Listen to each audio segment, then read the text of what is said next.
The sign that he was in, they don't put those first responders. Perimeter, now we're seeing it go in, would jive with what's in custody, or they would not have sent that vehicle in. We're looking at the various pictures from there, and then just moments before we were able to tell you that he was captured. When you saw law enforcement officials posing for pictures on the street, then that would tell you that indeed that the situation, the tenor of the situation had changed dramatically. But the man known as suspect two, the man who has been unaccounted for since the wee hours of the morning in Watertown, the man who has been solely, he and his brother responsible for the marathon bombing, he and his brother responsible for the death of an MIT police officer. Likely he and his brother responsible for the shooting of an MBTA transit police officer overnight in Watertown. He and his brother, who, based on their actions and their presence, put the town of Watertown in complete lockdown for the better part of 20 hours, and the surrounding communities for the better part of the same period of time. He has been captured. We've not seen where they've shut down the MBTA, shut down Amtrak. Logan was open, but intense security.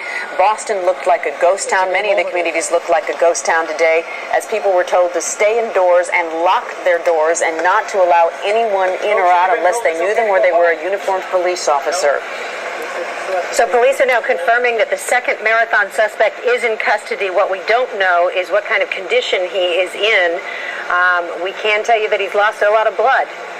There was a sizable amount of blood, according to numerous sources. There was a sizable amount of blood in that boat and on the outside of that boat that alerted authorities to this area, and within the last 2 hours they have come in, closed in. We've heard numerous shots fired, and now we can confirm to you that he is in custody and an ambulance has arrived on the scene to take him away. I'm just reading a tweet from News Center 5's Liam Martin, and I'll get to Sean in a second, that apparently crowds were cheering when they heard the news, Sean, that this suspect was in custody.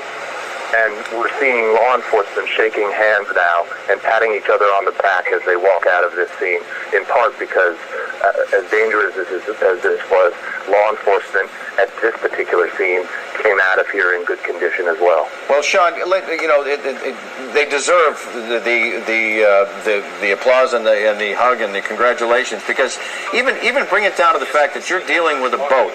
You have no idea the fuel that might be on that boat.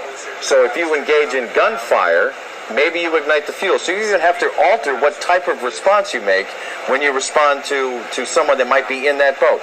It was a well thought out, well executed, and in the end, it was successful in terms of capturing their suspect. The question, as Liz mentioned, is now, what is the state? Is he alive? Is he dead? Is he halfway? What is the situation? Sean, what are you seeing from your vantage point now? I'm seeing a few residents. I'm moving to a different location.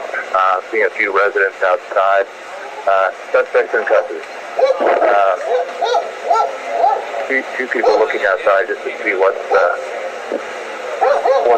latest is with all of this. They've all been waiting for the all clear, Sean. They can't wait to hear the all clear. That's right.